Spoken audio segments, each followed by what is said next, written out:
Hello everyone, and today at the kitchen we have the Kitchenaid Professional 6000 HD, and we'll be reviewing this product. We'll be using its whisk, its flat beater, and the spiral dough hook. Timestamps are available if ever you want to go through directly to every chapter of this video. So this model is not very much reviewed on the internet, on YouTube. That's why I'm trying to explain everything I can on this video, because some mixer freaks like me is very much interested with this model, but they can find much more information about this model. So I hope I'm trying to help those people at least via video, right? So this mixer, the Professional 6000 HD, has been discontinued for a while, right? Like, I think it has been discontinued since 2015, 2014, somewhere around that. And I live in Asia. Obviously, we have 220 volts here, and this is only available, I believe, in the US. And this has been bought in the US and imported here in the Philippines. So obviously, this is not new. This was sold to me used. And according to the seller, the first owner of this used this for her demo kitchen. And I don't know how did she use this, but what's important is I have this baby here, right, on our kitchen. So yeah, this is a 110 volt mixer, which means I have to use one of this, right? This happens to be an AVR with 110 volt output. I know in the Philippines this is commonly called as transformer, but transformer and AVR is different things. An AVR could have a transformer, while a transformer could not have an AVR. So this happens to be an AVR with a step down transformer. So it has 220 volt outputs and one 110 volt output. So I can just plug this directly to one outlet, and I can plug this baby in this 110 volt outlet, right?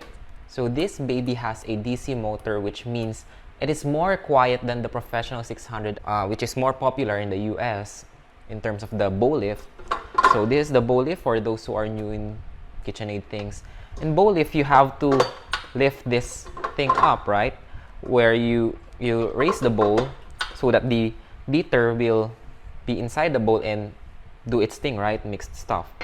On the other hand, so in the tilt head models, you have the lever here, right? To unlock it, and you raise the bowl so you can have access to the bowl. The issue with the tilt head is that if you have large quantities of mixtures being mixed on your bowl, this head tends to bob around, like move side to side. That is not an issue with the bowl lift, because this is more sturdy because the head is fixed on its neck or on its spine. As opposed to this, that this head is only mounted to its base via a pin. So there is more tendency for it to bob around and sometimes even do that, especially if you forgot to lock it. On bowl lifts, if you are mixing a large quantity of ingredients or dough, the head is stationary, but you might see the bowl rocking side to side, but not too much, not as intense as if this head would bob around. I'm not saying that this is the only bow lift model in the KitchenAid. There are a lot of KitchenAid bow lift models that do also have the same mechanism, but it happens to be one of those. Now let me explain to you what makes this unique, this exact mixer that I have, unique than the rest of the 6000 HD. It's because of this speed knob. So, you know, in every KitchenAid, their speed knob is that sliding type, right? But this thing is equipped with a tuning knob. It's because the original knob of this is integrated to the electric circuit board, which controls the speed. That happens to be damaged because, according to the seller, it was due to insect, something like that, due to insect. It damages the circuit board. Now, the seller rectified it by equipping it or replacing it with this tuning knob. Personally, for me, I don't care. What cares me the most is that at least I have the DC motor KitchenAid, right? With that, I'm just happy. And it's a clean look nonetheless, so it doesn't bother me anyway. So let's listen to the motor of the Professional 6000 HD. So I have it hooked up on my 110 volt outlet, right, on my AVR. So let's listen to this baby. Well, I cannot tell, like, is it stir speed, 1 speed, 2 speed, 3 speed, because there's no, like, I cannot, you know, because the speed control has been replaced, right? So I would say this is the stir speed, like somewhere like here. I'm around 1 foot away from the mixer. And this is the microphone.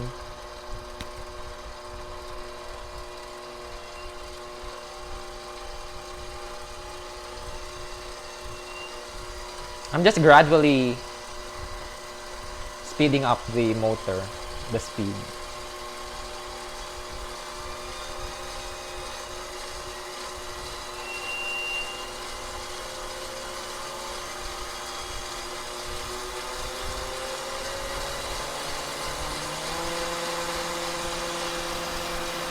So that's the fastest it can be.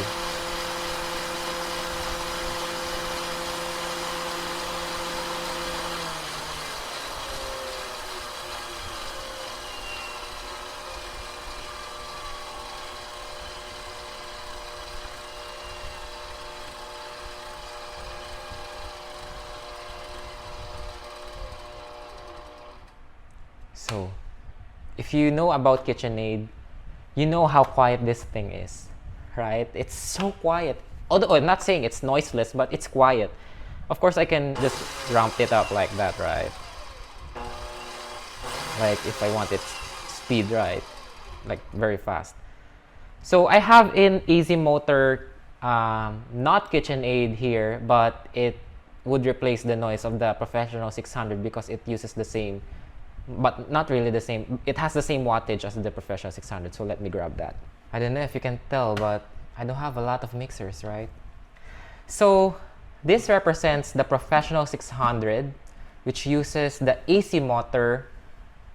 The only difference is that the Professional 600 has a 575 watt motor and this thing has a 600 watt motor. This is not KitchenAid, but I could imagine they would use the same motor, which is a universal motor, I would think. But my gut feeling is telling me that this is just as noisy as the Professional 600. Or if not, that would be even much more noisier than here. Because this thing has a plastic body while the Professional 600 has a metal body, right? It would reverberate the noise much more. So let's listen to the motor of an AC motor mixer.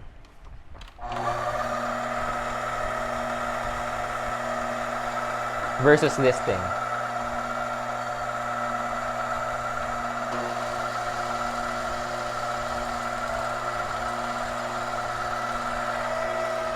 Yep, they're basically running on the same speed. There we go. Maybe a little bit here. On the slowest speed, you hear this thing over here. So that's how quiet this is. That's how quiet the DC motors are. So imagine this is your Professional 600 AC motor. Yeah, this thing's quiet. Let me turn it off. See how quiet that is? I love this baby. So let's put it on medium.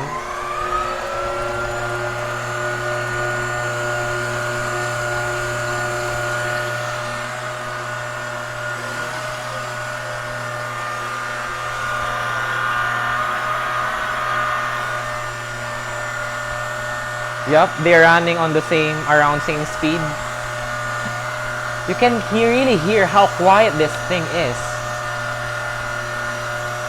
I'll turn it off. See how quiet this thing? It's really quiet. Of course, it's not noiseless. Now on the fastest speed.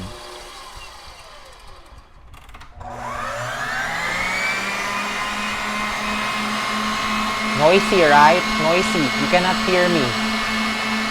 And the fastest speed.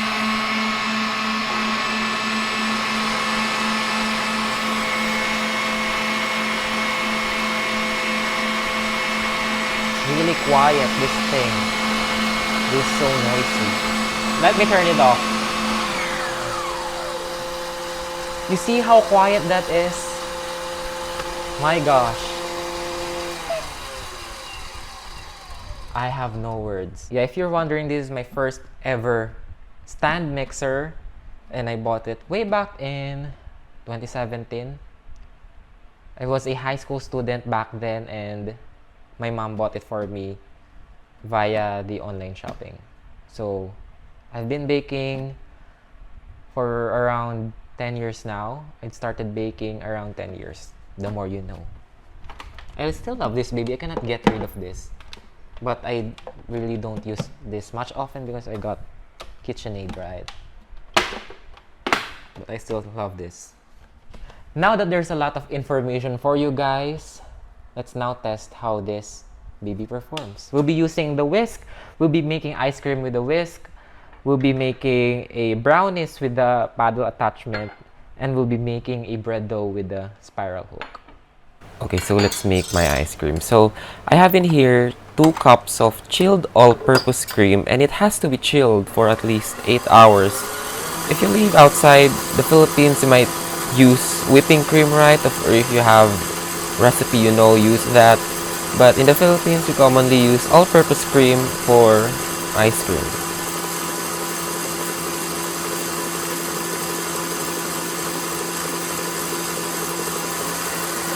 So it has been whipping for around 2 minutes and 40 seconds now, and we're at this stage.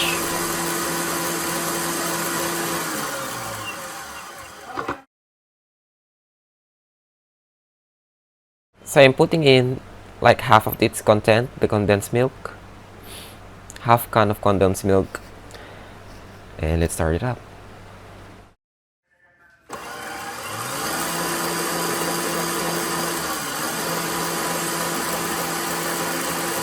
I'm adding in vanilla extract.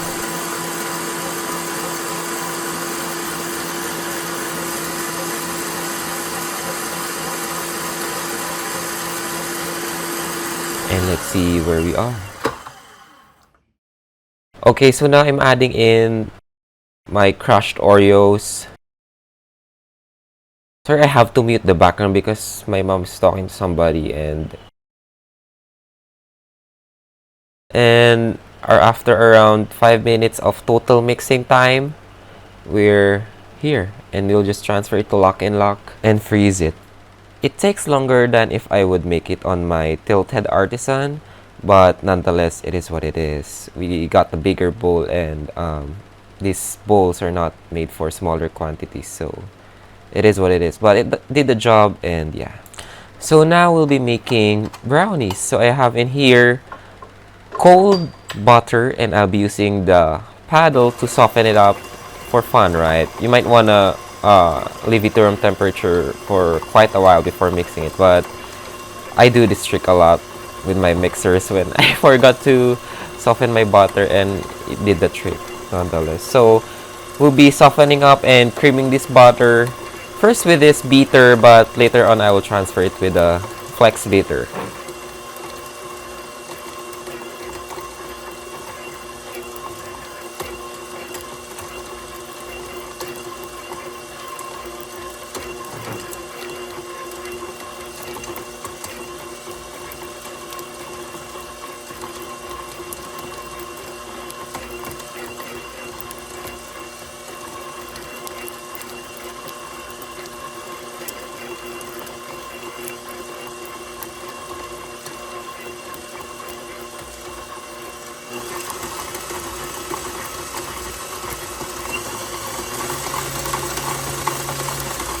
Okay, now so I'm switching to this flex edge beater. This is an aftermarket flex edge beater. KitchenAid do not make the official flex edge beater for these models.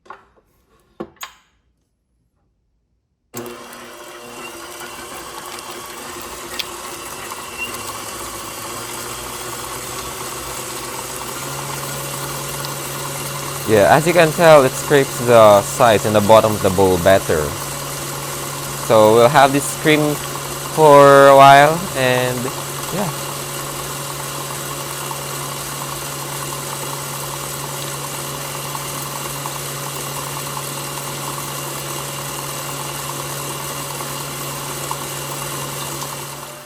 Okay, now so I'm putting in eggs one at a time. If you're unsure if your eggs are fresh or not, or if you're unsure if you'll get shell on your bowl, crack your eggs on a separate bowl, right? So as you can see, eggs and butter are not fan of each other. They won't combine with each other at all because there's no like binding agent like a sugar. But later on, as we add on the dry ingredients, it will combine.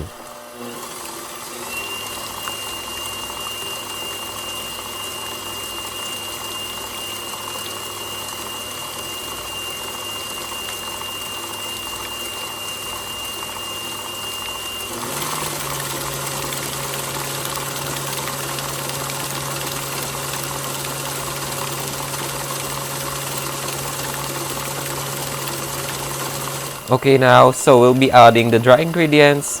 This also has the sugar on it, on the dry ingredients.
So let me scrape this thing down real quick to ensure everything will be mixed before a final mix.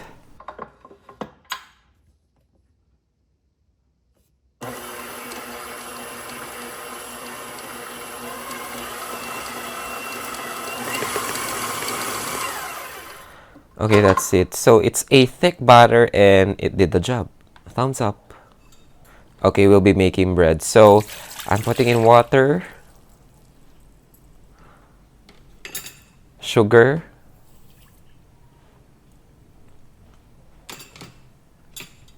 yeast, and flour.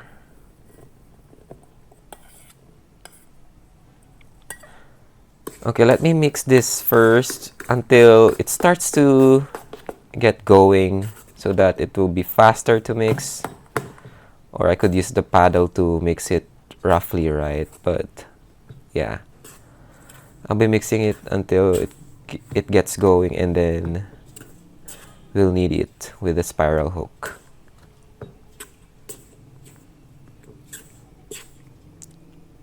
Okay, so now it starts to get going. Let me scrape this spoon real quick. And we'll be using the spiral dough hook to knead the bread dough.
I'm adding in some water, and when you're using a spiral dough hook or any dough hook on your KitchenAid, whether it's a spiral dough hook or the C hook, right?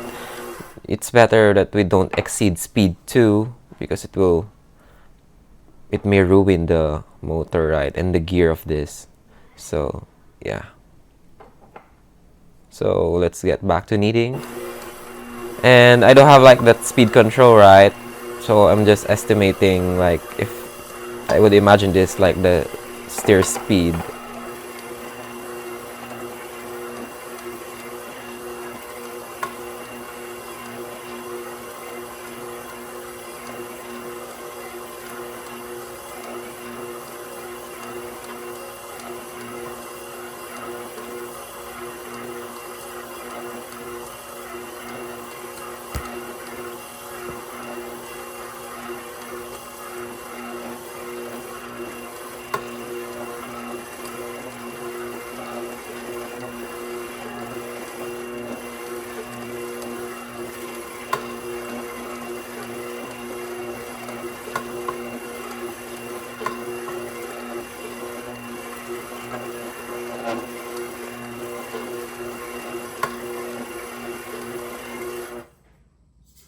The hydration seems alright, and later we'll be adding the butter.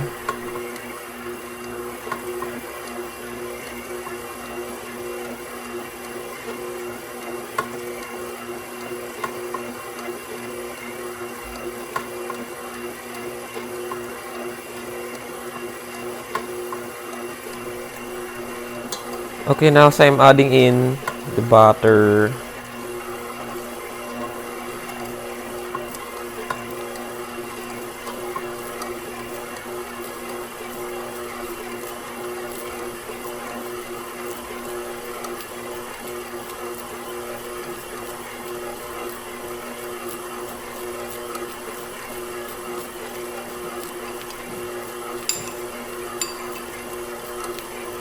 And another piece.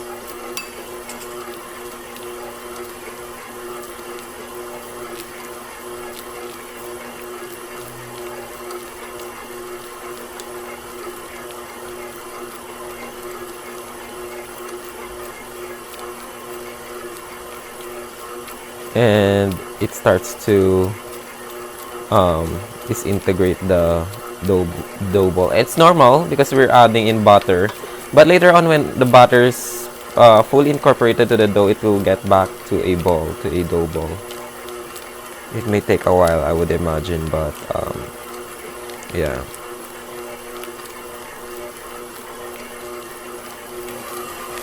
So I'm just speeding it up a little bit just to keep it going, but not too fast, because again, if we speed it too much while kneading bread, it may ruin the motor, right, and the gears. So we're at this point where we added the butter, and it hesitates to form into a ball, but it's normal. Just need to keep kneading. If I have to intervene, I'll do later on. So I'm speeding it up a little bit because there's no hesitation to the motor, and it's not gonna ruin the motor because there's just little hesitation. It's not forming a ball, right? It's not yet on a ball, so there's not much hesitation on that hook, and it's not putting too much load on the motor. So just to keep it going faster, yeah. By when it forms into a ball, I'll be bringing down the speed. Okay, let me intervene on this dough. Let me fold it a little bit just to have it going.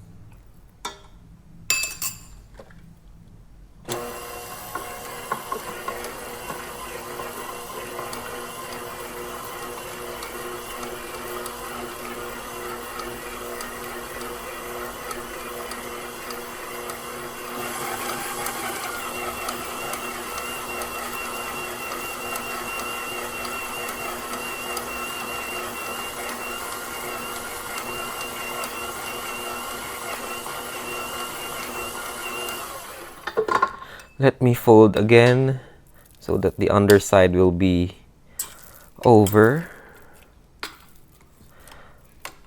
There's nothing wrong with the recipe and there's nothing wrong with the mixer. It's just that the procedure is like this and just have to deal with it.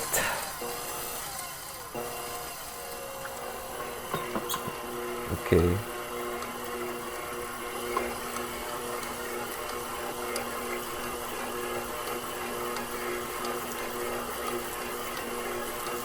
It should start to make a dough ball again anytime soon.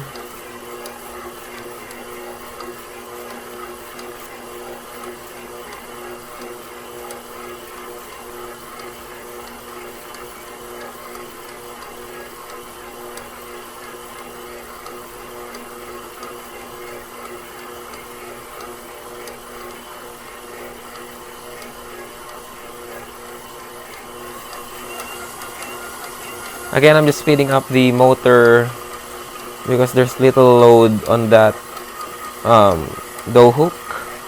There's little resistance, there's little load to that, so it will not put it would not put too much load on the motor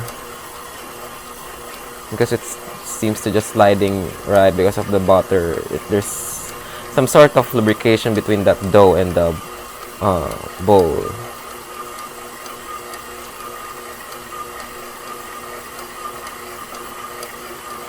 Anytime soon, it should start to form a ball. Now it starts to form a ball.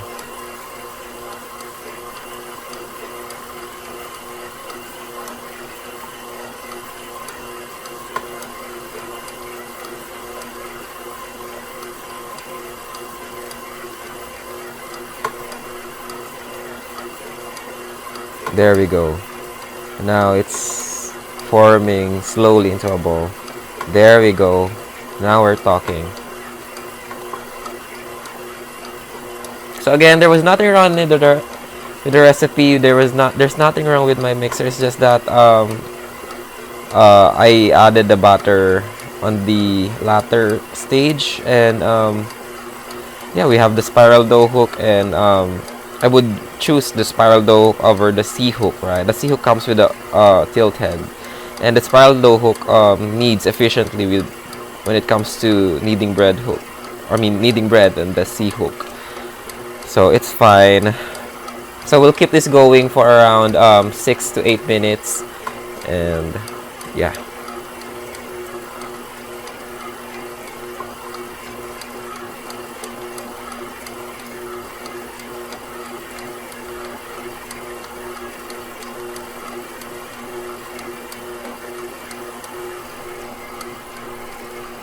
So I've been kneading it for around 6 minutes, and let's see where we are. I timed it 8 minutes, but I still have 2 minutes left, and let me check it so far.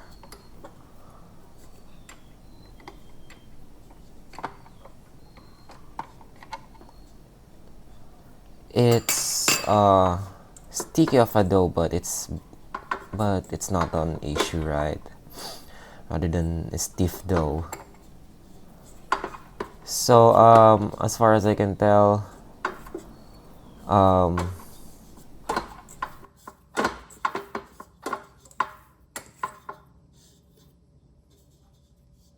let me check for the window pane.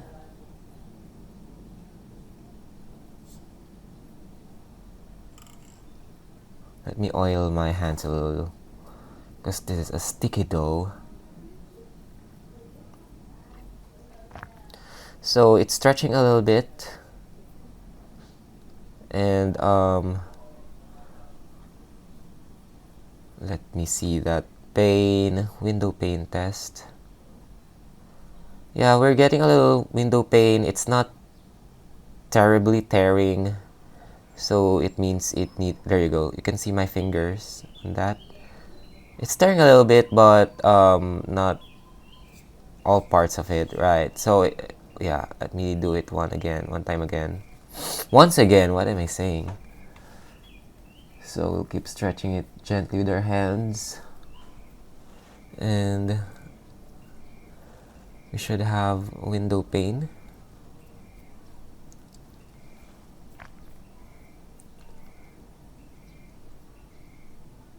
So we have that thin film. You see that thin film?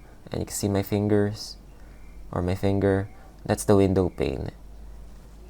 So yeah. So the mixer did its job. There wasn't like, it's not the issue of the mixer when I added the butter on the latter stage, but it's just the thing. The recipe calls for it, and you know, with the mixer, there's like a lubrication between that bowl and the dough, so it just keeps spinning around, right? It's not an issue for me, but it's just a note for you guys. So yeah. So overall, the kneading of the dough, I give it a thumbs up. So my final analysis of this mixer. In the whisk, when it was whisking the all-purpose cream, it took much longer than I can remember if I would use my artisan.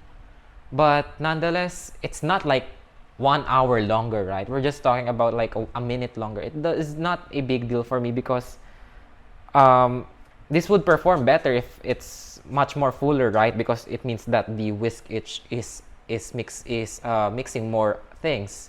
The whisk is doing more things when it's full, when it's halfway here, but we're just whisking like just around half of the quantity, right? Maybe that's why my smaller KitchenAid Red, the artisan, the tilt head, do whip faster when it comes to whipping creams. But nonetheless, it did the job, and it's like just a longer 1 minute longer or 2 minutes longer, 2 minutes longer, and it's not really a big deal for me. So it's an okay job. Now for the beater, I would say the beater also did the same thing. We're just mixing half cup of butter, and that half cup of butter is just too small for this mixer. But I mean, you're getting this type of mixers to mix small quantities to big quantities, right? As full as 5 quart maybe, or up to 6 quart. Whereas the KitchenAid Artisan, you can just top it at around 4 quart because the motor would struggle. I mean, that's the downside of getting a much more bigger mixer. If you're just baking on a smaller quantity, the mixer would not perform really well. But if you're mixing a, I don't know, medium quantity to big quantity, it would perform better.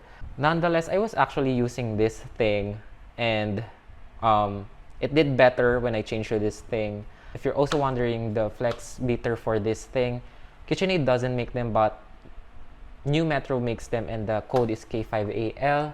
It also is available in the metal ones, but it's for the K5SS, which ultimately is also compatible for this. So yeah, I changed to this attachment, and it scrapes the butter better. And yeah, it did the job. Again, it's just a small quantity, but you're getting this mixer so that you are flexible, right? If you just want the small quantities or up to big quantities. But the downside of getting a big mixer is that yes, it could mix, it could whip 2 egg whites, but it would take much more time than if you would use a hand mixer or a smaller tilt head mixer. That's just how this thing works, right? Now where this shines is with a dough hook, with kneading bread. This just hums like a V8, right? Okay, that's too much. This just hums, you know, it's like it's unbothered. There could be slight hesitation when it comes to kneading bread, but it's not as bothersome as if I would do that on the artisan. It's not as scary as I would do it in the artisan, because if I would to knead that on the artisan, the artisan would make noise, right? Would make noise, something like that. But this thing did better, so that's where this thing shines. So overall, I give this thing a thumbs up, and I hope this review helps those who are wondering how this performs, or to those other people who are also KitchenAid freak like I do. I hope this video helps. And if you did find this video helpful, please give it a thumbs up and subscribe to this channel for more contents like this. I will see you all next time. Bye guys!